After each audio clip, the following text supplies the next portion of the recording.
Assalomu alaykum. Tomosha qilayotganingiz YouTube'dagi Musofir kanali va bu Kamina Shahriyor Amonov, doimgidek hamkasbim Zafarbek Ne'matov bilan birgalikda bugun biz Ohio shtatining Cincinnati shahridamiz. 1958-yilda Amerika Qo'shma Shtatlarida birinchi bo'lib New Jersey shtatining Linden shaharchasida CDL maktabi ish faoliyatini boshlagan ekan. Bugungi kunga kelib yuzlab CDL, ya'ni yuk avtomashinasi haydovchilarini tayyorlash maktablari Amerika Qo'shma Shtatlari miqyosida o'z ish faoliyatlarini olib boradi. Aynan mana shunday maktablar qatorida vatandoshlarimiz asos solgan maktablar ham yo'q emas.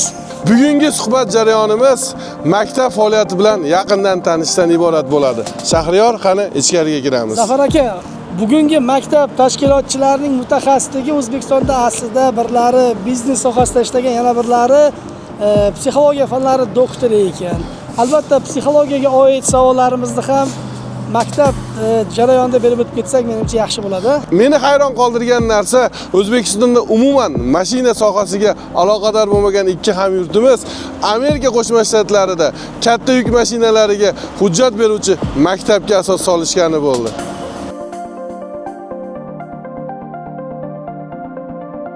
Assalomu alaykum. Assalomu alaykum.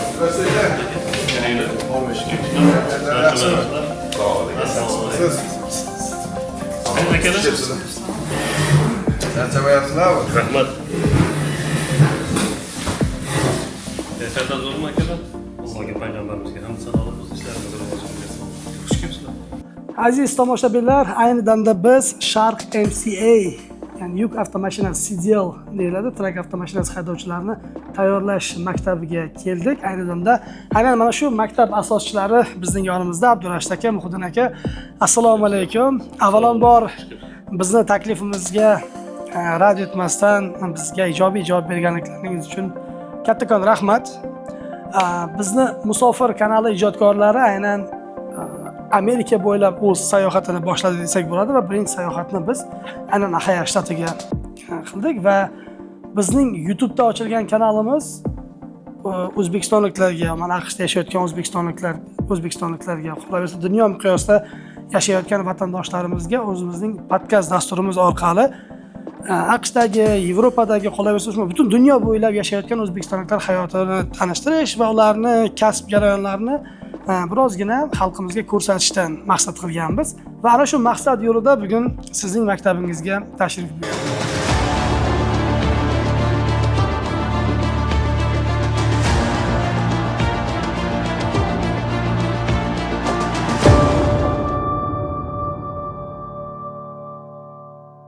Oxirgi paytlarda yuk mashinalarini haydash uchun ruxsatnomani juda ko'pchilik yurtdoshlarimiz asosan Filadelfiyada tashkil qilingan CDL skullarida olishardi, lekin oxirgi 1 yil ichida, deyarli 1 yil ichida juda ko'pchilik studentlar eshitishimiz bo'yicha Ohio shtati Cincinnati shahriga, ya'ni Shark MCA maktabiga tashrif buyurishyapti ekan. Aynan shu sababli bu maktabni siri nimada va nimani evaziga o'quvchilarni o'ziga jalb qilayotganini bilish maqsadida hozir maktabingizda bo'lib turibmiz. O'ylaymanki, bugungi podkastimiz yoki savol-javoblarimiz bizni kuzatib turgan o'quvchilarga va yuk mashinasini haydash uchun qiziqayotgan hamyurtlarimizga foydali bo'ladi.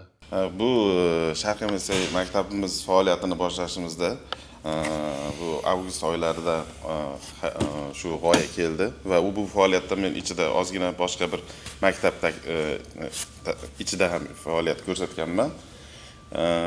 Keyin atrofimga shu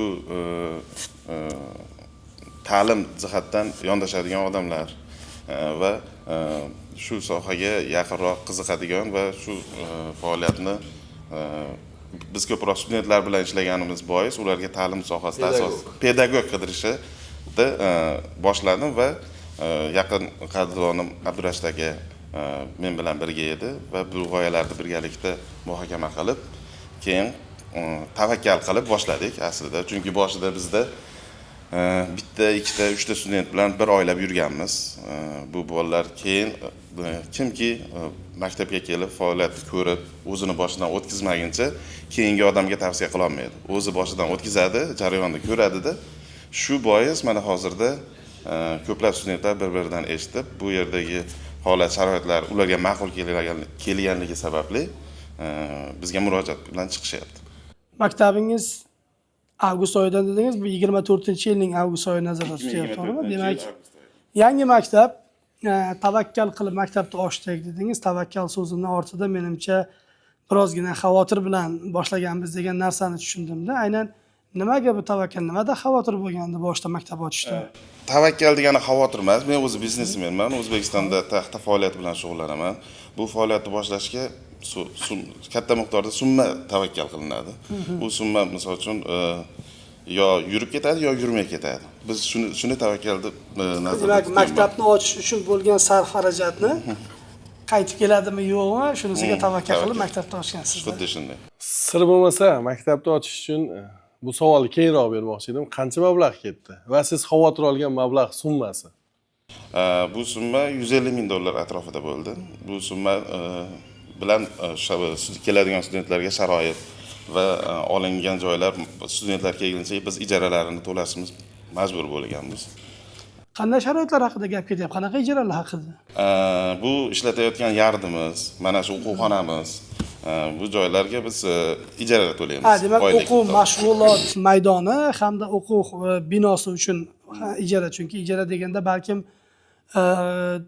Zafar akamiz aytib o'tganlaridek, faqatgina Ohio shtati miqyosidagi o'zbekistonliklar kelib o'qimayapti-da bu yerda, balkim Amerikaning boshqa shtatlaridan ham kelyapti. Aynan o'shanday talabalar uchun bir yotoqxona masalasida ijarami, shunday narsaga tushunmovchilik keldi. O'zi boshqa shtatdan kelayotgan talabalarga ham alohida bir e'tibor, ularga bir yordam, moslashishga yordam ko'rsatiladimi yoki yo'qmi? Albatta, uzoqdan keladigan studentlarga sharoitlar yaratishga harakat qilganmiz va ular uchun 5 ta kvartira bu studentlarga xizmat qilyapti. Kelishilgan narxlarda. Ular kelib bu joylarda bitirgunga qadar turiladi. Bitirib o'zi imtihondan o'tgunga qadar shu biz tayyorlagan joylarda turib ketishadi. Muhiddin aka, o'zi umuman trak minish tajribamdan kelib chiqib oson ish emas deb hisoblayman va trakda boshqarish hujjatini olish ham oson emas-da. Ayta olasizmi, hozir qancha student ayni paytda tahsil olyapti maktabingizda va ular Amerika Qo'shma Shtatlarini qaysi shtatlaridan yoki qaysi shaharlardan kelishgan? Hozirgi maktabimizdagi studentlarning deyarli ko'pchiligi Filadelfiya va New York shtatidan kelyapti. Chikagodan ham qisman, hattoki Kaliforniyadan, Floridadan studentlarimiz bor. Ularda o'qish jarayoni ularga 2 hafta davomida ko'p studentlarimiz bitirib ketishyapti. Mabodo yoshi kattaroq bo'lib, yodlashga qiynalgan, mashg'ulotlarni sekinroq o'zlashtiradigan studentlar uzog'i 3 hafta davomida bitirib ketishyapti. Yodlash deganda nima nazarda? Yodlash deganda bu traktor qismlarini, ichkarida yurgizish jarayonini, ekzaminator o'zlari bizdan talab qilgan instrumentlarni studentlar aytib ko'rsatib berishlari kerak. Ulardan boshqa savol javob so'ra olmaydi.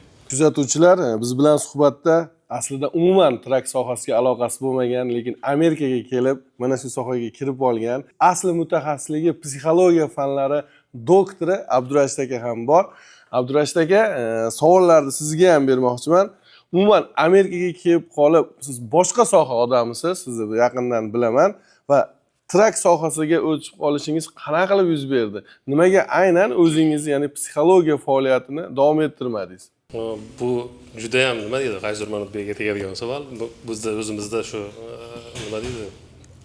Til, yezikovoy baryer, ya'ni til bilan bog'liq bizda baryer bo'lganligi uchun, tilimiz yetarli darajada bo'lmaganligi uchun, lekin harakat qildik.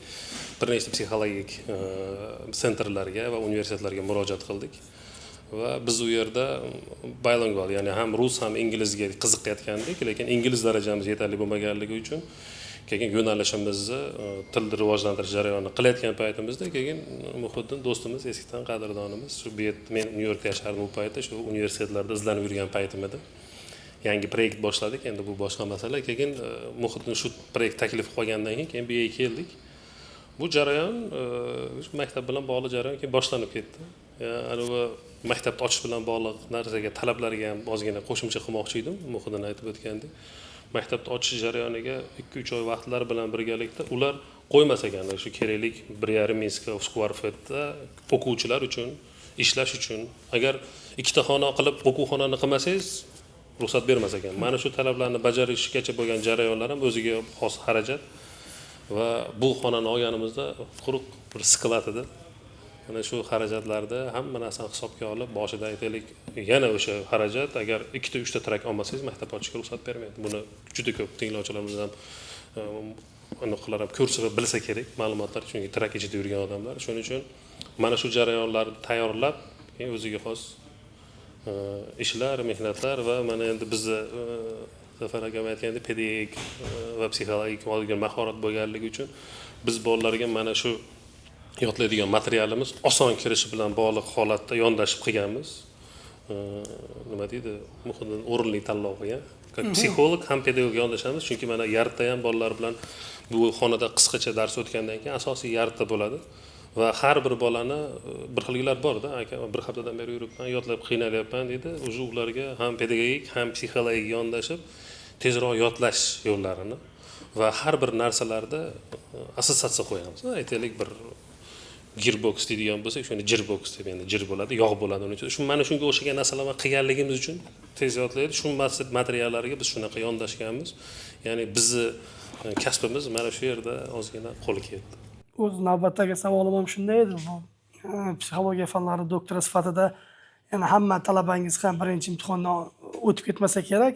Yiqilgan talabalarni bir ruhan tinchlantirish, to'g'rimi? Ularga dalda berish yoki bo'lmasam ba'zilar kelgandan so'ng trakka birinchi marta mingandan so'ng yo trak menga emas deb qaytib ketmoqchi bo'lganlarda qandaydir bir moslashtirish jarayonlari bo'lsa kerak. Da, albatta, bu mana birinchi kelgan o'quvchi registratsiya bo'lib, shartnoma boshqalar kelgandan keyin biz oldimizga boradi. Albatta, birinchi o'rinda meni oldimga keladi. Bular bilan keyin o'zi ularga aslida bu mana shu materiallar yodlash unchalik qiyin emas, chunki hamma uchun narsa mana hali Zafar akam juda ham o'rinli narsani aytib o'tdi. Nimaga Filadelfiyadan emas, bu tur holatlar bo'lyapti deb ko'p o'quvchilar bu yerlarga kelyapti. Yodlash bilan bog'liq va yodlatish bilan bog'liq masalada biz bolalar bilan alohida individual ishlaymiz. Kelganida shuning uchun bo'lsa kerak hamma bir-biriga aytadi, o'z-o'zidan keyin keladi. Biz ana shu kelganda bularga shuni yodlash bilan bog'liq, buning ichiga kirishish qanday bo'ladi, nima shu narsalarni o'rgatamiz va albatta imtihondan yiqilgandan keyin ham har xil holat bo'ladi, nima bo'ldi, qanday bo'ldi. Shunaqa holat bo'lganda o'zi biz sal tizimlab olganmiz, Muhiddinda tajriba bo'lganligi uchun. Muhiddin imtihonda oldi turadi. O'zi imtihondan yiqilib kelgan taqdirda ham to'g'ri Muhiddinda oldiga keladi. Muhiddin o'zi keyin bularga tushuntirib boradi. Biz endi qayerda nima qilish kerak, nimani gaplashsak to'g'ri bo'ladi, bolalarga qanday dalda bersak yaxshi bo'ladi degan narsalarni qilamiz. Albatta, ham tajriba, ham psixologik yo'nalish bu katta bir xizmat qilyapti deb o'ylaymiz studentlarga. Chunki studentlar aniq shokka tushib qolishi aniq imtihonda yiqilgandan keyin. Sababi orzu umidlar va xarajati bor o'ziga xos. Mana bu kitobchangizni o'sha Sharq MSA kitobchasini ko'zdan kechirar ekanman. Bu imtihonga tushadigan savollar desak bo'ladi, o'sha trakni tanishtirish. Antiqa yondashishlar, bu yerda ingliz tilida yozilgan va uni o'zbek tilida ma'nosi, hattoki mana bu yerda qanday o'qilishi kerakligi haqida yozilgan. Shahriyor, gapingizni bo'laman. Biz ya'ni CDL Commercial Driver License olganimizda 8-9 varaqli katta va juda ko'pgina savollar, ya'ni yodlashimiz kerak bo'lgan tekstlar bo'lardi. Hozir ko'rib turibmiz. Nodir akadan iltimos qilamiz, alohida ko'rsatadi. Mana shu oddiygina bir varaq, deyarli bir varaq so'zlarni yoki gaplarni yodlab chiqsangiz, pre-trip inspectiondan o'tamiz. Aka, savolim sal qo'polroq yoki sizlarga yoqmasligi mumkin. Shu darajada qilyapsizlarki, bolalarga aslida bu inglizcha bo'lishi kerak. Bolalarni yodlashi uchun kirilcha yoki lotinchada yozib beryapsizlar-da, ingliz tilini bilmagan. Lekin til muhim deb o'ylayman hujjat olishda. Buni bolalarda aldab qo'yilmayaptimi yoki bolalar o'zini o'zi aldab qo'ymayaptimi bu boshqa qog'oz bilan? Nima uchun bu darajaga boryapmizki, kirilchada chiqarib beryapmiz?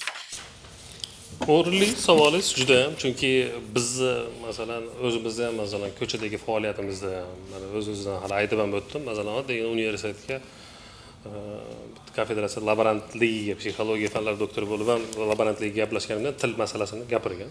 U juda ham o'rinli. Endi Amerikada tilni bilmaslik yo'q. Biz mana shu bolalarni boshida tanlaganda ham bolalar bilan gaplashamiz. va biz ularni til bilish darajasiga qarab materiallarimiz beramiz. Materiallarimiz hozir sizlar faqatgina mana kirilchada yozilgan, ya'ni o'qilishini yozilganini ko'ryapsizlar. Bizda inglizcha materiallarimiz bor, ma'nosi bilan. Keyingisi aynan shuni kirilcha o'qilishi va lotin yozuvida o'zbek yozuvlarida o'qilishi bor va shu bilan birga Telegram guruhimiz bor. Ana shu guruhga bizga kelgan studentlar kiradi. Bu yerda har bir jarayon videoda bo'ladi va Telegramda ham bo'sh vaqtlarida ham audio. Chunki pedagogikadan biz yaxshi bilamiz, odamda 3 xil o'zlashtirish ko'nikmasi bor. Bu audial, ya'ni eshitib, ko'rib va amalda bajarib.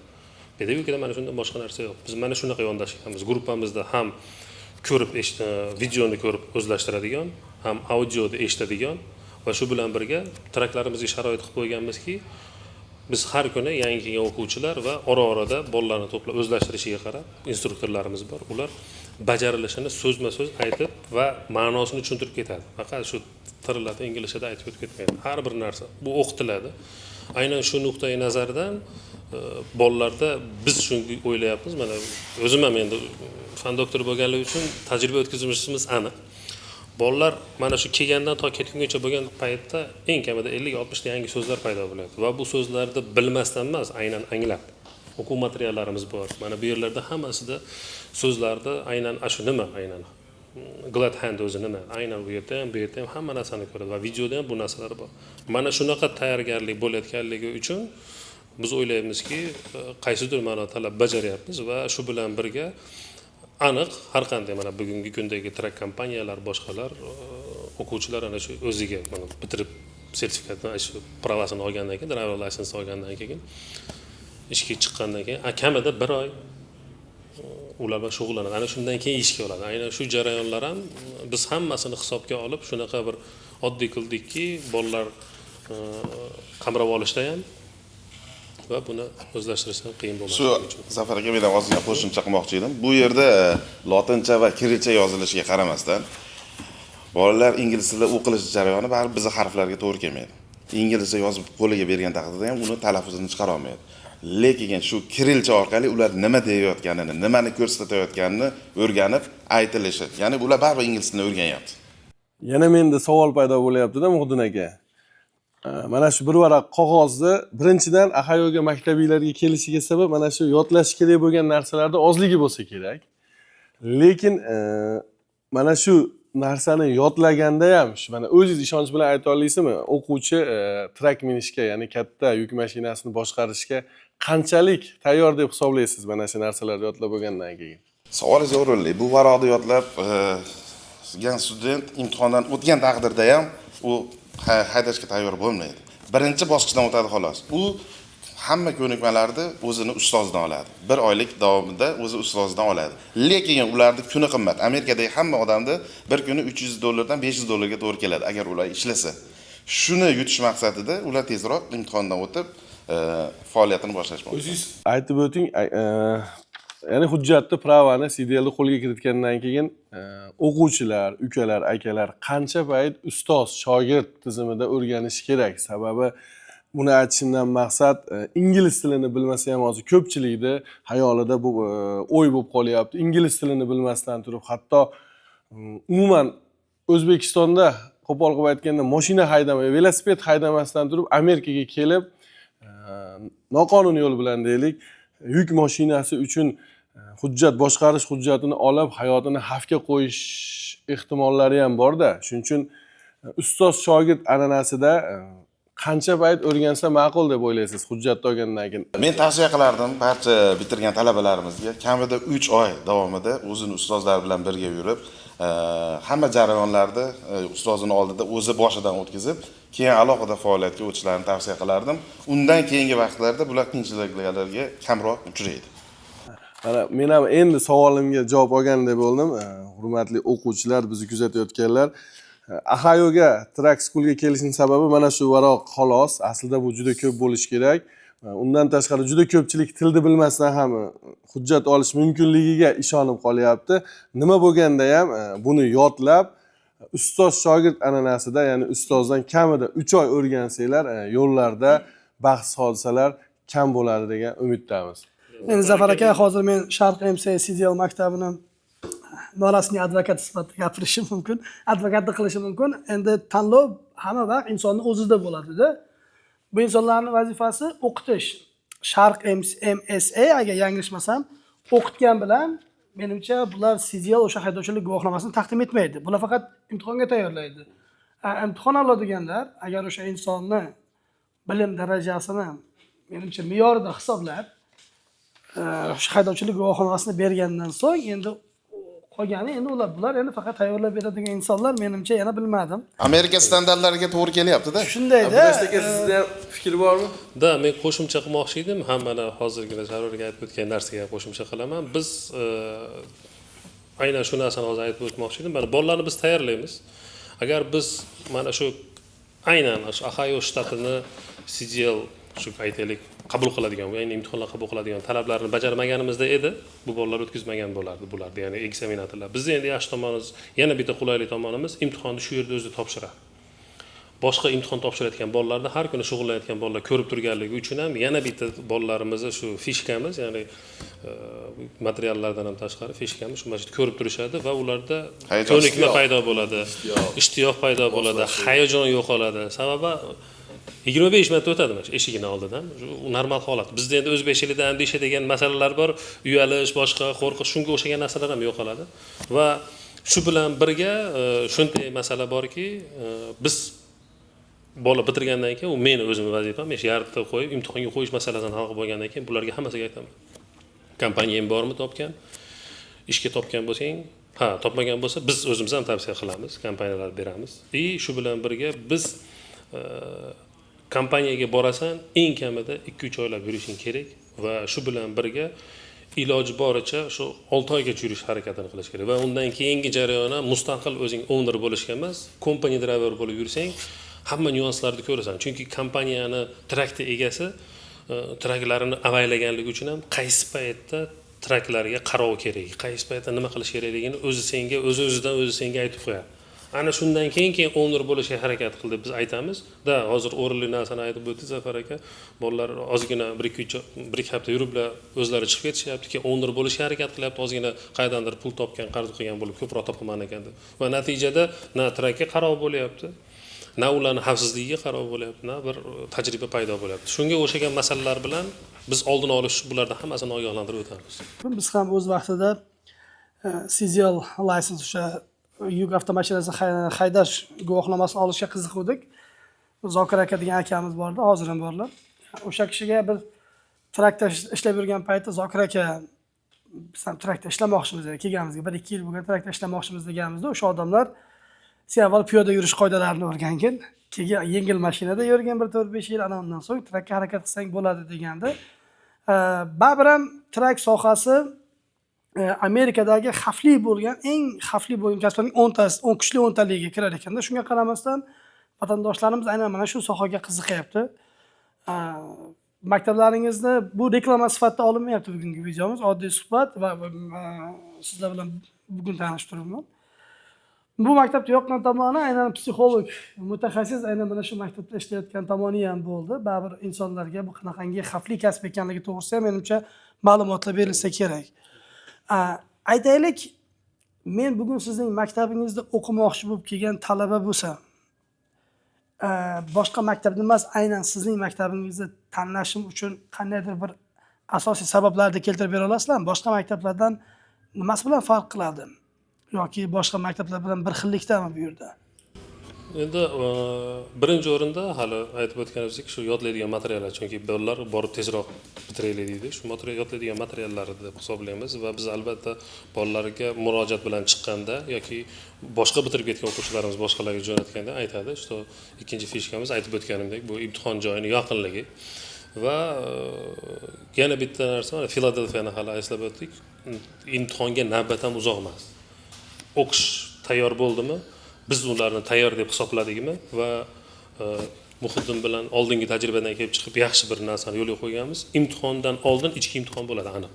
Ichki mashinadagi ekzamen qanday bo'lsa, maktabda 0 dan to aniqgacha. Ya'ni u yerda o'qitganlarimiz Muhiddin o'zi oladi. Shunaqa narsani yo'lga qo'yganmiz. Ya'ni men o'zimnikini o'zim aybimni yopib o'tkazib yuborishim mumkin-ku, bu tayyor ekansan. U chunki hamma menga ko'nikib qoladi. Yo'q, Muhiddin ko'proq bu yer bilan va tashkiliy masalalar bilan bo'lganligi uchun va imtihondan oldin albatta o'zi pulligida oladi va shu bilan birga material boshqalardan ham tashqari, keyin biz yana shu ham baribir pul bilan bog'liq bo'lganligi uchun bo'lsa kerak, bizda agar birinchi imtihondan turli sabablarga ko'ra hayajon bo'lishi mumkin, boshqa bo'lishi mumkin, turli sabablarga ko'ra yiqilib qolsa, ikkinchi imtihon to'lovini ham maktab to'lab beramiz. Yana bitta fishkalardan biri shu bo'lsa kerak deb o'ylayman. To'lovlar haqida gap ketdi Shahriyar. Bilishimiz bo'yicha har bir o'quvchi sizni maktabingizda o'qish uchun, imtihonga tayyorlanish uchun $3000 atrofida pul to'ladi ekan. Filadelfiyada $2200, men buni bilaman, aniq. Nima uchun $800 farq bo'lishiga qaramay, aynan filadelfiyaliklar mana shu yerga kelyapti. Endi bir menga ham qiziqdi shu savol. Ko'proq hayot odami uni gapirsa bo'ladi. Buning sababi kelgan studentlarning o'zidan eshitganmiz. Misol uchun biz borib ko'zimiz bilan ko'rmagan. Imtihonga qo'yish muddatini tayyor bo'lgan studentga 1 oygacha cho'zilishi. Keyingi sababi yodlash. Yana bir sababi har bir imtihonga qo'shimcha to'lov qilish. Ular boshqa summani aytishadi xolos. To'g'ri, 2200 to'lov va agar imtihondan yiqilsa, qayta 200-300. Bu holat sizda qanday? Sizlarda nimasi bilan farq qiladi? Bizda 70% studentlarimiz bitta imtihonda Xudoga shukr hozir o'tyapti. Filadelfiyada ham shunaqa Muhiddin aka. Deyarli 10 ta boladan 1 kishi yiqilib yoki yiqilmasligi mumkin. 90-95% o'quvchi birdaniga o'tadi. Ya'ni 2200 bilan ishni yopadi. Lekin sizlar 3000 bilan 70% o'quvchi yopadi-da, ozgina qimmatga o'xshaydi. Endi shu joyda baribir biznesga qaraymiz. Xo'p, kelgan student 3000 so'm to'lab 14 kunda bitirsa, 1 oyda bitirgan 16 kunda yutyapti. U 16 kunda yana $5000 topishi mumkinmi? Gap 800 da emas, u undan o'sha 16 kunidan foydalanib $5000 topishadi. Aslida student bizga kelib bekorga o'qib ketgan deb bo'ladi. Ashi boshida hozir biz biroz oldin aytgan fikrim, ya'ni hamma o'quvchi asosiy maqsadi tezroq hujjatni olib, tezroq pul topishga kirishib ketish. Xuddi shunday. Tushunarli. Yo, hozir shoshmanglar, qolgan boyagi 30% o'quvchining taqdirini hal qilaylik. 70% o'tadi dedingiz. Qolgan 30% ni qanday bo'ladi? Ular qanday yana tayyorlanadimi? Yana to'lov amalga oshadimi? 30% o'quvchilar o'z kimlardir tushkunlikka tushib qolishi mumkin. Shunda Abdurashid akam ularga psixologik yondashma beradi va ularga bu holat oddiy holligi va ko'pchiligimizning boshimizdan o'tganligi va keyingi safar albatta o'tishga harakat qilishligi to'g'risida unga tushuncha beramiz. Tushuncha yaxshi. Birinchi va ikkinchi imtihon to'lovlari maktabimizning hisobidan bo'ladi. Shuni evaziga ham ular bitta yiqilganda ko'p studentlarda kuzataman, jahab bo'lib ketmaydi. Keyingisiga ham baribir maktab to'laydi-yu deydi. Shu maqsadda. Demak, sizning maktabingizda o'qigan talabalar birinchi imtihondan va yiqilsa ikkinchi imtihonga borish o'sha maktab hisobidan mutlaqo bepul o'sha birinchi to'lov asosida bo'ladi. Birinchi imtihonga qo'rquv bilan borishmaydi. Yana orada tayyorlanish bo'ladimi? O'sha nima sababdan yiqilganini sizlarga aytadimi? Albatta. Ma'lumot beriladi. Albatta, ekzaminator bu studentning xatolarini aytadi va buni biz o'zimiz yozadigan guruhimiz bor, ustozlarni shunga yozamiz, qaysi student nima xato bilan yiqildi. Va bu xatoni o'sha studentga tushuntirishdan tashqari boshqalarga ham aytiladi. Har bir xato bizga keyingi studentlarda shu xatoni qilmaslikka yo'naltiradi. Xatolar boshqalarning xatosidan xulosa chiqarish, o'zini xatosidan emas, boshqalarning xatosidan xulosa chiqarish. O'ziga yarasha biznes egasisiz, maktab odamlarga foydasi tegadi. Abdurashid aka bilan bildik, psixologiya sohasida faoliyat yuritgan. Umuman Amerikaga kelib qolish va track school ochish g'oyasi qanaqa bo'ldi? O'zi avvalo Amerikaga men 2005-yili student bo'lib kelganman. 2005-2006-yillari grant yutib olib, 1 yil shu Ohioning Findlay shahrida Amerikans oilada yashaganman. Bundan keyin o'zimizda taxta biznesi boshlandi. Taxta bilan shug'ullandim O'zbekistonda va Toshkentda ham bitta ikkita joylarda ishlab chiqarish bilan bog'liq sohalarni yo'lga qo'ydim. Shu vaqt davomida qiziqish bo'ldi. Hamma Amerikaga borib kelyapti va ayolim bilan viza olgani kirdik. Bizga shundoq viza berib yubordi. Chunki meni avvalgi istoriyam yaxshi bo'lganligi. Hatto meni ota-onamga ham viza berdi. Ular ham xohlagan paytda kelib turishadi. Keyin farzandlarimga ham viza berib yubordi. Qachon bo'lyapti? Bu biz 2015 kirdik. Viza berdi. Har yili odat bo'lib qoldi, 1 oyga kelib Amerikada sayohat qilib ketdik. Shu farzandlarimiz soni 4 ta edi. Keyin bolalarning pasportini elchixonaga olib kirdim. Ularga ham hech qanday savollarsiz viza berdi. O'shanda ham biz qolmadik. 2 marta oilaviy kelib ketganmiz Amerikaga. Chunki O'zbekistondagi biznes juda ham yaxshi bo'layotgandi. Hozir ham ko'z tegmasin juda yaxshi. Farzandlarimni qarasam, Toshkentda baribir ingliz tilini o'qitganib beryapmiz. Bitta maktab bilan gaplashgandim, 1 yilliga yaxshi faqat ingliz tili o'qituvchilariga $10,000 to'lash kerak. Bir farzandga. Bir farzandga. Toshkentda. Toshkentda. Uni o'rniga Amerikaga olib kelsa, shuni endi bekorga o'qitib berishar ekan maktabda. Ham ularda ingliz tilisi juda 2 yil davomida, mana hozir 2 yil bo'ldi, 2022-yildan qoldik Amerikada oilaviy. Ularda ingliz tilisi juda yaxshi. Bizda hatto mendan ham yaxshi, chunki ular o'sha muhitda o'qishyapti. Keyin bu maktablarda faoliyatini boshlashga meni bitta Sherzod degan ustozim bor. Men o'zi Filadelfiyaga hamma qatori dokumentlar chiqqandan keyin mashinaga soldim, yukladi. Ketayotgan joyimda shu Ahayda maktab bor deyishdi. Kelsam, endi boshlangan maktab ekan. Shu maktabda kelib, keyin bu sohaga o'zimda mablag' borligi sababli keyin shu faoliyatni boshlashga qaror qildim. Shu Sherzod degan ustoz sabab bo'lgan bu yerga kelib shu narsalarni, shu maktab faoliyatini boshlash. Demak, viza orqali kelgansiz, bu yerga moslashgansiz, o'zingiz sizyal sohasida ham ishladingizmi? Yo'q, sizyal sohasida o'zimiz ishlamadik. Maktab boshdingiz, nasibsa bu yog'i Golden Cardga tayyorgarlik. Golden Cardga tayyorgarlik mana. Yaxshi. Ko'pchilik Amerikaga deyarli hamma pul ishlash uchun keladi, mablag' bilan kelmaydi. Ya'ni mablag' xarajat qilib keladi va ishlab oyoqqa turadi. Lekin Muhiddin aka mablag' bilan kelib, Bir yil ishlamagan. ishlamasdan Amerikaga moslashish jarayoni bo'lgan va 24-yilda, yana 1 yildan keyin Amerikada biznesni yo'lga qo'yyapti va bu biznes bo'lib ham juda ko'pchilikka foyda keltiradigan biznes. 24-yilda o'zimizning maktab ochildi, lekin 23da xuddi shunday maktab tarkibida men 1 yil ishlaganman. Maktab tarkibida o'rgatuvchi bo'lib ishlagansiz. U yerda, u yerda ishlab shu jarayonlardan tajriba bo'lgan. Aytganimdek, shu Sherzod ustoz menga shu ko'nikmalarni bergan. Amerikaga oilaviy kelsangiz, $50,000 olib kirishingiz mumkin ekan. Kirish jarayonida qancha summa bor yoningda dedi. 50,000 desam, ular 15,000 deb tushundi. 1.5 dedi, yo'q 5.0 dedim. Desam, bo'ldi, deklaratsiya qilamiz dedi. Lekin ular hech qanaqa summangizni olib qo'ymaydi, faqat yozib qo'yadi. Har safar $50,000 bilan kirsa bo'ladi oilaviy kelganda. Biz uchun ham ma'lumot bo'ldi. Agar O'zbekistondan kelmoqchi bo'lganlar oilaviy Amerikadan $50,000 bilan kelsa bo'ladi. Agar ularda 4 ta farzandi bo'lsa, kishi boshiga ham hisobga olish kerak. Kishi boshiga, demak 6 kishiga 50,000 Zafar aka. Siz bilan men kelganimizda men yaxshi o'rin bilan kirib kelganmiz. Shunaqa qarz olib. Aslida Andijondanman. Oxirgi 10 yilda Amerikaga kelishdan avval Toshkentda yashaganman. Sababi Andijonda o'rta maxsus tizimda ishlayotgan paytimda meni shu vazirlik ishiga taklif qilishgan. Uzoq vaqt ta'limda ishlaganman. Ta'limda odamman men. Keyin ta'limda uzoq vaqt shu o'rta maxsus kasb hunar ta'lim tizimida kafedra mudiri bo'lib ishlaganman, dekan bo'lib ishlaganman, prorektor bo'lib ishlaganman universitet institutlarida. Shu oxir-oqibat keyin biz Innovatsion rivojlanish vazirligida ilmiy faoliyat bilan shu naukalar, butun shu respublikada naukaga pul beradigan boshqarma, ya'ni vazirlik, innovatsiya vazirligining boshqarmasida ishlaganman uzoq vaqt. Keyin shuning natijasida keyin Amerikaga kelish bo'lgan. Amerikada ham o'zi aslida xizmat safari bilan, ya'ni bevosita o'zimizni O'zbekiston psixologiyasini rivojlantirishga bog'liq bir bu narsa o'rganamiz deb kelgandik. Ya'ni bu yerda til bilan bog'liq, u paytda sherigimiz bor til bilan. Shuni rejalashtirib kelganmiz. Keyin o'zi planlar o'zgargan, bu yer ma'qul kelib, keyinchalik endi oilani ham shu qilamizmi, olib kelamizmi degan rejalar bilan qilganmiz. Lekin shu asosan O'zbekistonda ta'lim bilan bog'liq faoliyat bo'lgan. O'zbekistonda ana shu endi undan ham oldin Yevropada o'zim o'qiganman, PhD da.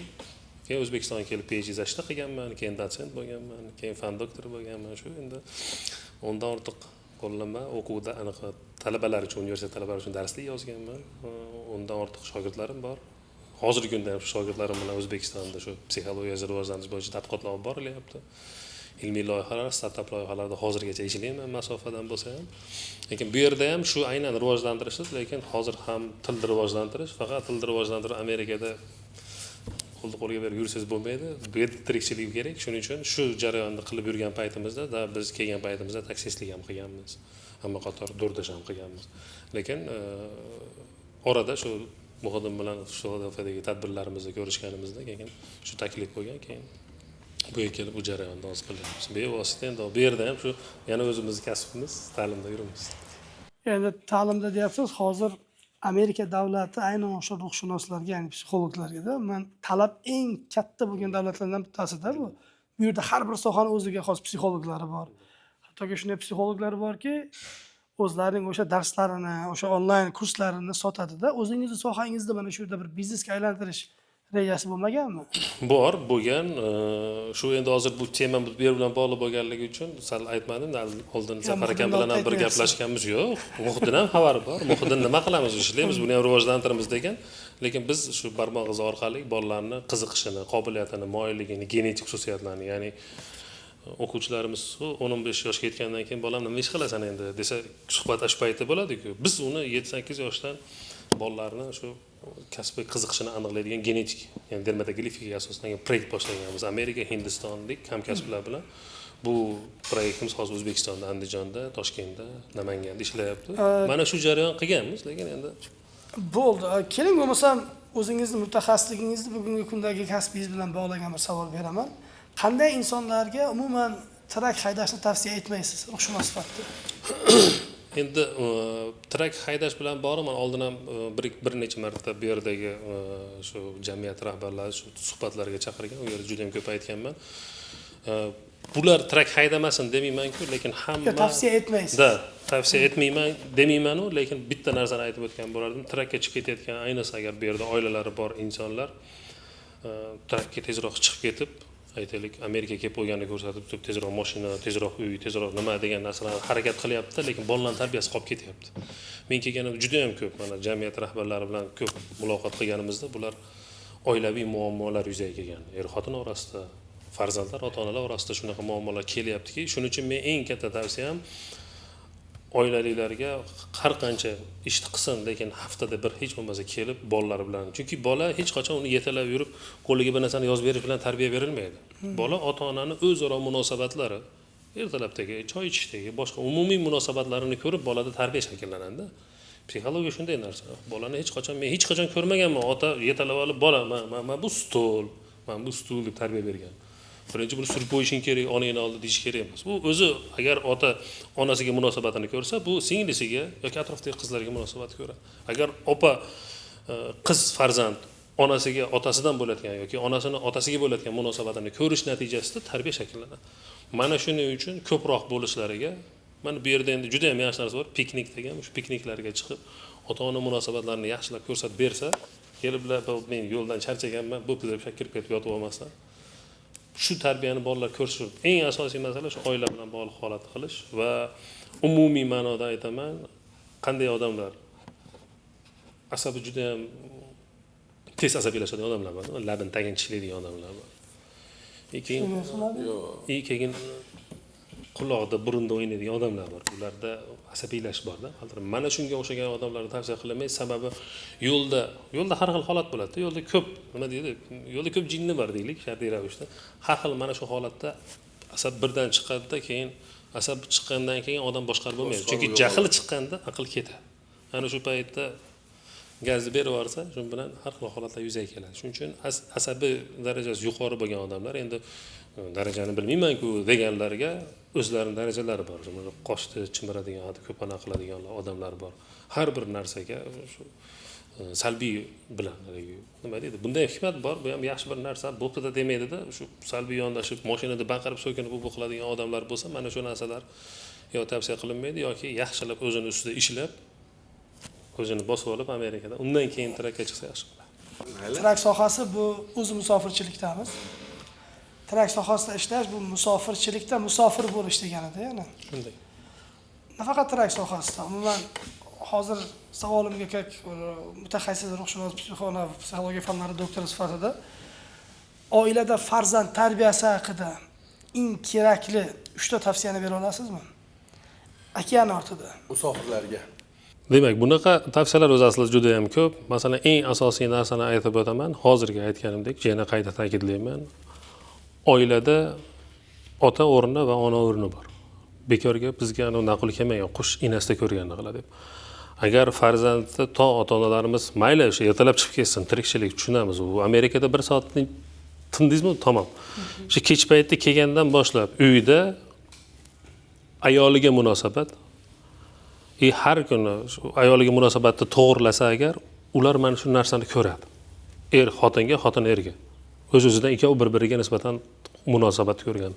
Va albatta yana bir narsa, kech paytdami yoki ertalabdami, buni aksariyat tinglovchilarimiz qilayotgan bo'lsa kerak, bolalarning oldida, men hozir chekkaga chiqib qolmas, bolalarning oldida aka-ukasiga, ota-onasiga telefon qilib ularni oldida gaplashsa, mayli agar bevosita kattalar bilan maslahatlar narsa bo'lsa, mana shuni gaplashib olgandan keyin oxirida chiqib ketib gaplashsin. Chunki biznikilar bemalol gaplashib, bolalar shovqinidan deb qaysidir alohida xonaga kirib oladi. Yo'q.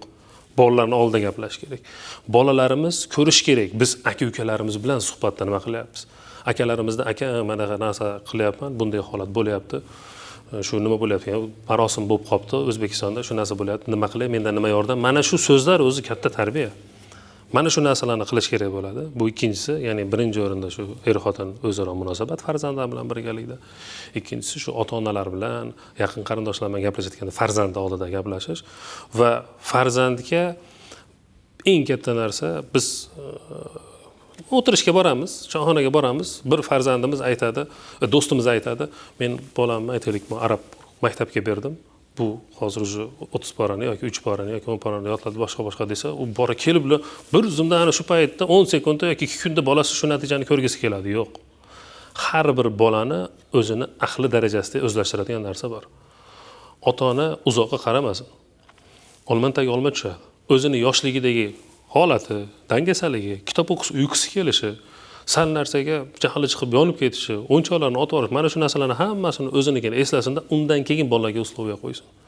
Bolalarimizni bugungi kunda mana shu tilda yoki birorta kasbda yoki birorta bir holatni o'zlashtirishi bilan bog'liq narsani bugun uslubiga qo'yib, bugundan sen ro'molga kirasan, masalan. Tomdan tarash tushganda 15 yoshga kelgan qiz shimlarda futbolkada yurgan qizga shunda bugun kelib og'aynisidan bir gapni eshitib qaytib kelasan, bugun ro'moldan kirasan. Yo'q. Unaqa narsa qilib bo'lmaydi.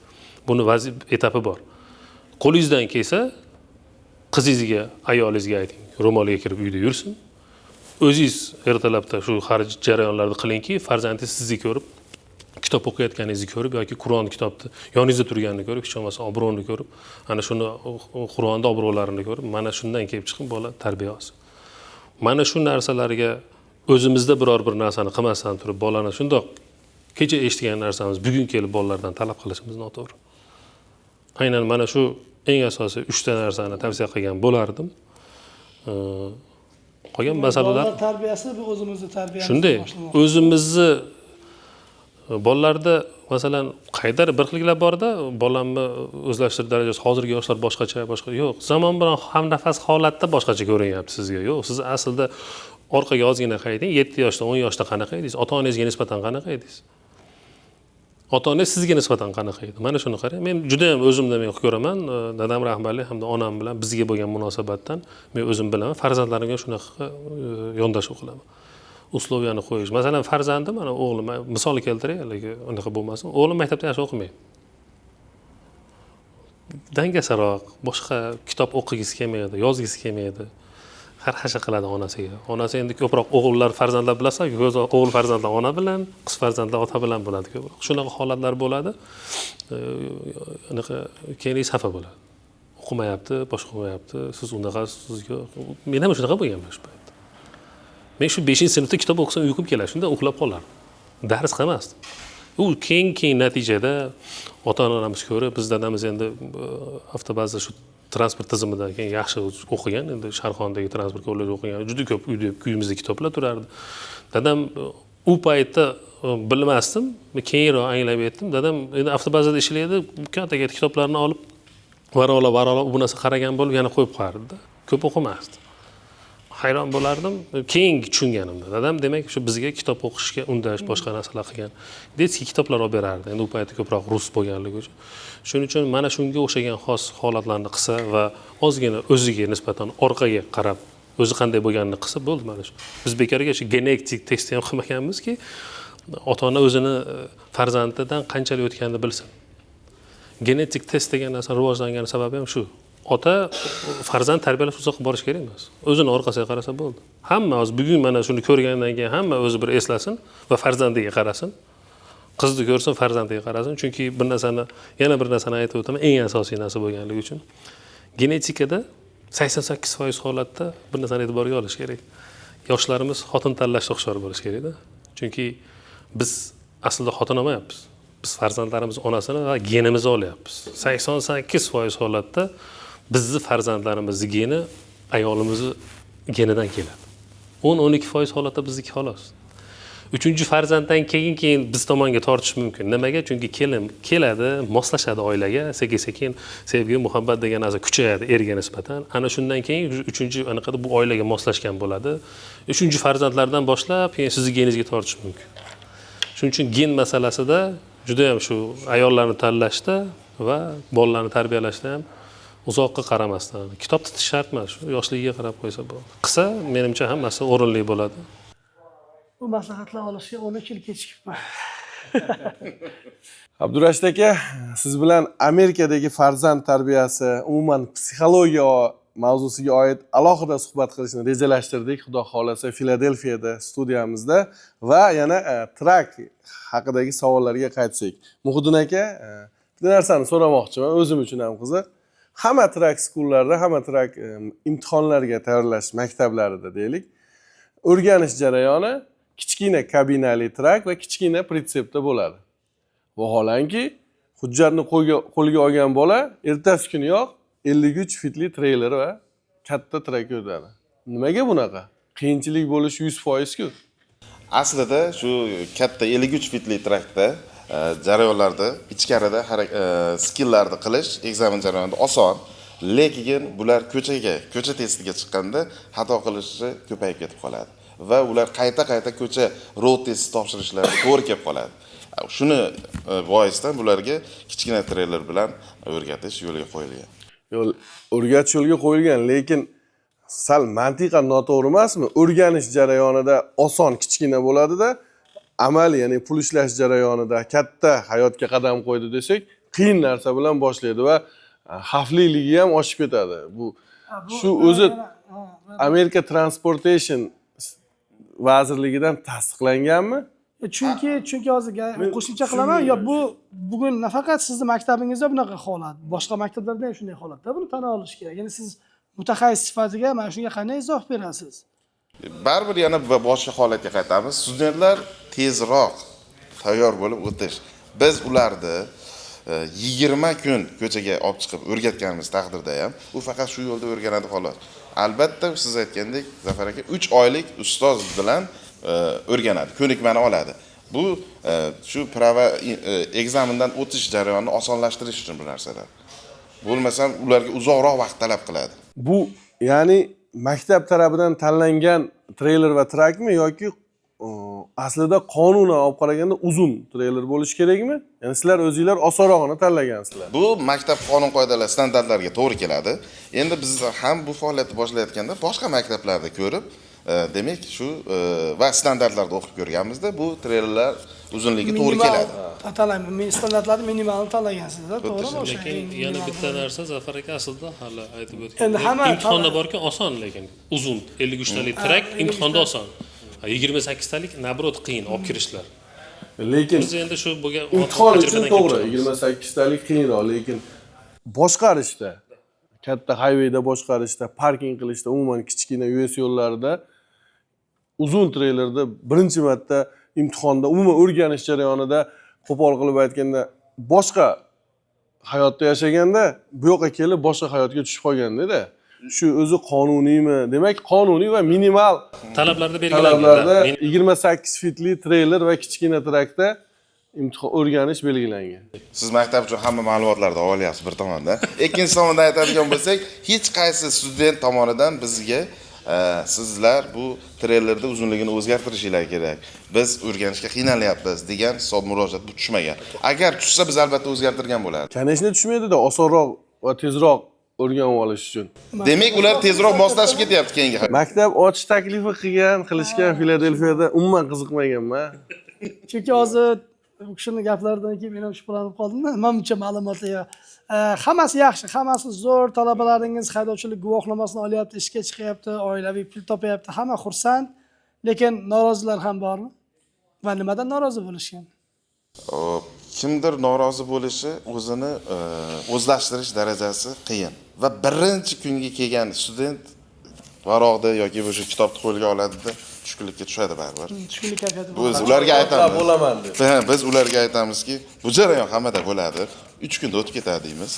Va o'sha student 2 haftadan keyin albatta yana ekzamenda ko'ramiz bu student. Tushkunlikka tushish jarayonlar bo'ladi va Abdurashid akani muolajasidan o'tgandan keyin bola albatta yana o'zini o'qish jarayonini davom ettirib ketadi.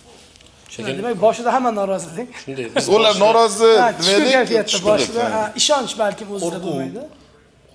biz ham endi avvallari mana Muhiddin halam o'tib ketdi. Birinchi ochgan paytimizda bu yodlaydigan materiallarimiz juda ham ko'p edi. Ya'ni biz ham shu hamma qatori boshqa maktablardagi, turli maktablardagi va eng asosiysi mana shu bularda endi Butler Tech degan bor, ya'ni bizni bu metodik qo'llab quvvatlaydigan shunga o'xshagan shulardagi ko'p talablar bilan boshlaganmiz. Bizda ham yodlash jarayoni ko'p edi avval. Ana shu paytda bolalar o'zlaridan taklif tushdi. Aka ko'p ekan, boshqa biz bularga moslash uchun endi biznes o'z yo'lida. Bu yerda Muhiddinning roli katta bo'ldi, chunki bu biznesmen, biz ta'lim. Bolalarni tezroq jalb qilish uchun bolalarning talablariga tushishga to'g'ri keldi. Ya'ni ozaytirish, boshqa qilish, qay darajada tushishim, qaychagacha buncha kam tushishimiz mumkin. Bundan oldin 3 varaq edi, keyin 2,5 varaq bo'ldi, keyin 1,5 varaq bo'ldi, hozir 1 varaq bo'ldi. Bu jarayonga tushgunimizgacha ham bolalardan, bu imtihonchilardan hamma tomonlama holatlarni olib, undan keyin qisqartirganmiz. Ana shu paytda ham bolalardan e'tirozlar bo'lgan shu holatlar bo'yicha. Yana bitta savol, deylik, mana hozir ko'rib turibmiz, ko'pgina o'quvchilar boshqa shtatlardan, boshqa shaharlardan kelgan biznesmen sifatida biznesni kengaytirishni o'ylayapsizmi? Bu birinchi savolim. Sababi ko'p o'quvchilarga qulaylik bo'ladi agar o'sha o'quvchilar kelayotgan shahar yoki shtatga o'tsangiz, yana o'sha yerdan ham ko'proq bo'ladi-da, u yerdagi o'quvchilar soni ko'payishi aniqda. Agar maktabda hozirgi holatdagi o'rnini saqlab turilsa, ishonchim komil. Shu haqida o'ylayapsizlarmi? Umuman kengaytirish, filiallar ochish. Bu narsa to'g'risida o'ylaganmiz. Hozir ham bu narsa to'g'risida ko'p aniq qilamiz. Bu yerda bitta masala bor. Haligi nima deydi? Pedagogik mutaxassislar bor. Pedagog tarkibimiz bor. Masalan, mana bu yerda hozir 2 ta instruktorimiz bor. Bular ham shu trakda ishlab kelgan bolalar. Bu yerda biz mana shu jarayon bizni sal qiynab qo'yadi. Bir tomondan ham boshqaruv, tashkiliy masalalar, ham shu hozirgi shu mutaxassis masalalarni ko'rib chiqib boshqa shtatlardan ochish rejalarimiz bor, yo'q emas. Bilishim bo'yicha instruktor haqida gap ochdingiz. Instruktor bo'lish uchun menimcha o'qish shart emas. Instruktorda, ya'ni xuddi shunaqa commercial driver license CDL bo'lsa, u instruktorlik vazifasini bajarish huquqiga ega. To'g'rimi? 1 yildan keyin. 1 yillik ofitsiallik qilganda 3 yil bo'lish kerak. Bizda shu ingliz 2 ta mutaxassisimiz bor. Ular 3 yildan ko'p tajribaga ega. 3 yildan ko'p tajribaga ega bo'lmasa mumkin emas. Biz o'zbeklar endi unga parallelni biz o'zimiz o'qitamiz, u ham kelib shu ko'chaga olib chiqish, bu narsalarni tushuntirishlarni inglizlar bajaradi. Endi u paytda biz o'zimiz turamiz bolalarning oldida. Undan tashqari 2 ta amerikanis anaqamiz ham bor. Instruktorlar. Deylik, mana hozir hamma shtatlardan kelyapti, ko'p shtatlardan kelyapti, asosan o'zbek yurtdoshlarimiz. Permitni ham o'zidan olishyapti. Kuzatuvchilarga, bizni kuzatib turgan muxlislarga shu permitni boshqa shtatlardagi permit ham mana shu siz Ohioda qabul qilinishini haqida 2 og'iz aytib o'tib kelsangiz, undan keyin yana bitta savolim bor, balki bu savol sizga yoqmas. Avvalo, hamma shtatlarda permitlari, ya'ni permit bilmaydiganlarga aytib o'tib ketay. Track School'da o'qish uchun ruxsatnoma testlardan o'tiladi, 3 bosqichli testdan va mana shu 3 bosqichli testdan o'tganingizdan keyin sizga permit beradi trackda maktabda o'qish uchun. Ohayodagi sizlar boshqaruvidagi maktablarda hamma shtatlarda permiti o'tadimi? Hozircha faqat shu Washingtonda o'zlarining shtatning qonunlari bor ekan. Shu shtatga DC'ga o'tmadi. O'zida o'qish kerak ekan. Lekin qolgan barcha shtatlardan kelgan studentlarning permitidan hozirgacha muammo bo'lgani yo'q. Ular permitni o'zining shtatidan olib keladi, maktabni bu yerda tugatadi, ekzamendan o'tadi, yana o'zining shtatiga borib DMVdan pravalarni olishadi. Ekzamendan o'tgan hujjatni qog'ozni ko'rsatgandan keyin o'sha shtatni haydovchilik guvohnomasini xuddi shuni bazaga kiritadi. Ekzaminatorlar o'tgandan keyin bolalarni, studentlarni bazaga kiritadi va borib ular imtihondan o'tganligini aytsa bo'ldi.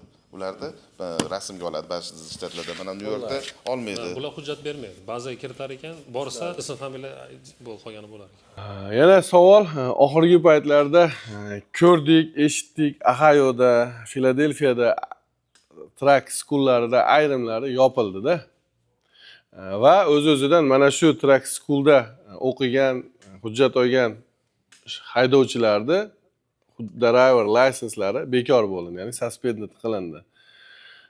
Agar shunga nima sabab bo'lganini bilsangiz ayta olasizmi? Buni chetlab o'tish uchun nimalar qilish kerak bo'ladi? Qo'shimcha qilmoqchiman. Mana shu savolda menda ham shunaqa bir tushuncha bor ediki, aytaylik, New Yorkda yashayotgan bir student permitni New York shahridan oldi va hujjatni, lisensni Ohioda oladigan bo'lsa, bu o'zi bu qonun doirasidami yoki mana shu narsa keyinchalik uning haydovchilik guvohnomasini bekor qilinishiga olib kelmaydi? O'zi shu keltirgan misolingiz ham oxirgi bir misollarda bo'ldi. Imtihondan o'tgan bolalar BMWga borgan, qayta borishganda ularga kutishlarini yoki qaysidir nomerga telefon qilishlarini aytgan. Endi ular qo'rquvga tushgan. Bizga telefon qilsa, biz ekzaminator bilan bog'lan deydi. Yo'q, mendan o'tdi bola, borib BMWsidan pravasini olsin. Keyin aniq bo'ldiki, bir 57-60 nafarga student bir ikki xonali kvartiradan adres qilgan. O'zlari imtihon permitlardan o'tgan, lekin adresni shu bir o'sha shtat nomini aytmayman, o'zlari bilishadi. Shu shtatdan olishganda va adres ham bir joy bo'lgan. Qayta BMWga borganda bitta adres tushirsa, 60 kishi ikki xonada yashamasligini inobatga olgan holda ularning barchasini olgan driver lisensi hali faoliyatini boshlamasdan bekor bo'ldi va ular kelib o'zimizda qaysi maktabda o'qigan bo'lsa, shu maktabga kelib qayta imtihonga qo'yildi. Ularni keyingi safar faqat imtihon uchun charge to'lov qildik xolos. Ular keyin qayta hozir tushunishim bo'yicha adresda juda ko'pchilik, ya'ni noqonuniy qilgan o'zbekchiligimizga borib, xuddi shunday. O'zini yashagan joyidan adresi bilan kelsa, hech qanaqasiga muammo bo'lmaydi. Chunki uy kvartirada yoki yashagan manzilida 3 yoki 4 nafar odam turadi xolos. Agar sizning maktabingizga kelmoqchi bo'lganlar, kelishdan avval telefon orqali bog'lanib ham kerakli maslahatlarni olish tavsiya etsa bo'lar ekanda, demak. Albatta. Nimalarnidir, qandaydir qadamlarni boshlab qo'yib, oxirida o'qishga kelaman desa, nimadir xatolik qilgan bo'lishi ham mumkin ekan. yana bitta savol, Meksikadan kelgan hamyurtlarimiz to'g'risida hozir va sizlarning asosiy o'quvchilaringlar ham bilishim bo'yicha Meksikadan noqonuniy yo'l bilan o'tib kelganlar. Bu bola xafa bo'lib qolmasin. Yo'q, xafa bo'lmasin. Uzr so'rayman, xafa bo'lsa, balki bu savol ham javob ularga foydali bo'lishi mumkin. Meksikadan o'tib kelib, ishlash uchun ruxsatnomasi bo'lmasa-da driver license olyapti. Shunaqa o'quvchilar bor va ishlash uchun hujjati bo'lib turib olayotganlar ham bor. Ishlash uchun hujjati bo'lib driver license olganlar mayli, ishlashib ketish, davom ettirish mumkin. Lekin ishlash uchun work authorization bo'lmasdan CDL olishi mumkinmi? Va agar olish mumkin bo'lsa, keyin ishlashi mumkinmi? Work authorization bo'lmasa, u bizning maktab misol anaqa imtihondan o'tkazishi mumkin, lekin prava bermaydi. Ishlash ruxsatnomasi bo'lmasa, prava bermaydi. Ohioda. Lekin Pensilvaniyada ishlash emas. Siz social bilan adashtirayotgan bo'lasiz. Yo'q. Work authorization sizdan berayotganlar bor. Da, work bilan ham o'qitadigan shtatlar bor, lekin bizni Ohio holatida biz eshitmaganmiz. Ya'ni bizda social work holat bo'lgandan keyin bizga bazaga kiritiladigan hujjatlar bor. Bizda work so'ramaydi. Bazaga kiritishda. Boshqa qilish mumkin-da, lekin borgandan keyin ba'zi shtatlar bor, driver license bermaydi. Ba'zi shtatlar bor, beradi, lekin kompaniyalar ishga olmayapti ekan. Biz shunaqalarni eshitdik, lekin biz shtatda unaqa emas. Lekin o'qitish uchun work authorization bo'lishi shart emas. Bizni hozirgi holatimizda shart bo'lmayapti. U ham shtatiga qarab. Bir xil shtatlarda kelgan bolalarnigina o'qitaveryapmiz. Bizga u hujjat kerak emas, so'ramayapti. Bir xil shtatlar permit bermaydi worksiz. Shunaqa holatlar bo'ladi. Xo'p, aytaylik, bir kishi Meksika orqali kelgan bir inson, u O'zbekistonlik bo'lishi shart emas-da, bir inson, bir shaxs kelyapti, sizning maktabingizda o'qiyapti va keyinchalik work authorization ham bo'lgandan so'ng hujjatni olaman, ya'ni haydovchilik guvohnomamni olaman degan maqsadni oldinga qo'yapti. Mana shu imtihondan o'tdi degan hujjat qancha paytgacha bazada saqlanadi aktiv holatda? Ya'ni qancha paytdan keyin ham bu narsani pravani olsa bo'ladi? Bu ham hamma shtatda har xil qoidalar. Bizni Ohioda 60 kun. 60 kun. 60 kun. 60 kungacha borib, shu imtihondan o'tganligini taqdim qilib, pravalarini berib, o'zini yangi pravasini olish kerak. Siz ishonchingiz komilmi? Hamma o'qiyotgan o'quvchilar deylik, hammasi tibbiy ko'rikdan talab darajasida o'tganmi? Endi bu savolingizga yo'q deya olmaymiz, chunki biz boshqa mamlakatdamiz va bu Amerikada har bir jarayon ular o'zini standartidan chiqa olmaydi. Tanish bilish yo'q. Mana bu studentimizni o'tkazib yuboringlar desiz, u o'zini standartidan chiqmaydi, chunki uni o'zini oladigan oyligi bor. Albatta ulardan o'tsa, keyin bizga yozib beradiki, bu medikali tayyor bu studentni. 2 yilga beryapti hozir. Bu savolingizga aytishim mumkin, albatta ishonsangiz bo'ladi. Ular yaroqli studentlarni beradi.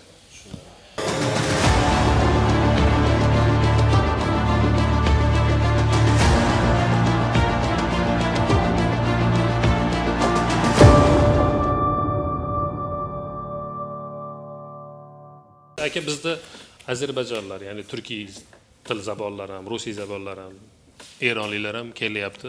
Boshqa til o'quvchilar Amerikalik fuqarolar keladi bu anaqadan boshqa. Boshqa o'quvchilar ham bor, yeshishdi. Boshqa til zabonlari. Здравствуйте, Хасан. Здравствуйте.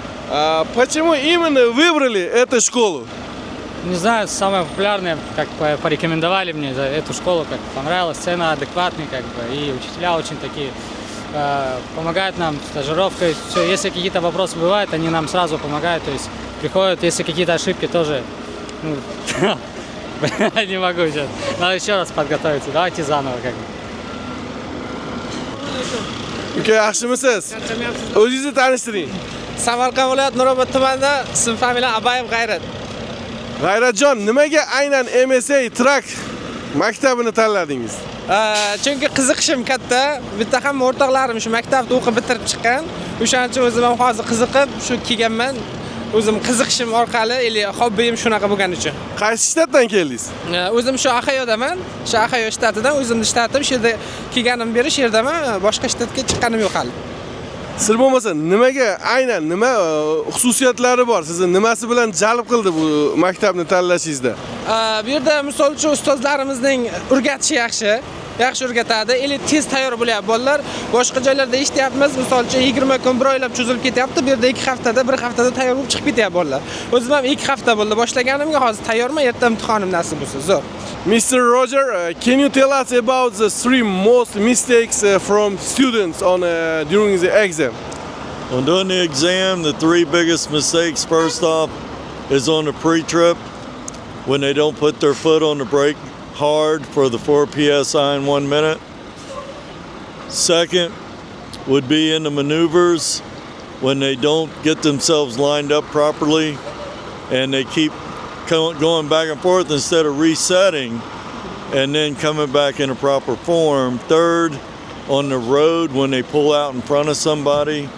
Anytime you pull out in front of somebody, it's impeding their way, and that's an instant fail. Ayni damda studentlar hozir mashg'ulotlar bilan band. Zafar akamiz ham mana bu yerda studentlar bilan savollarga kirishib ketdi. Ko'plab savollarni studentlarga bermoqda. Biz bu yerda ko'proq jarayonlarni suratga olishni rejalashtirgan edik, ammo talabalarni chalg'itishni istamadik.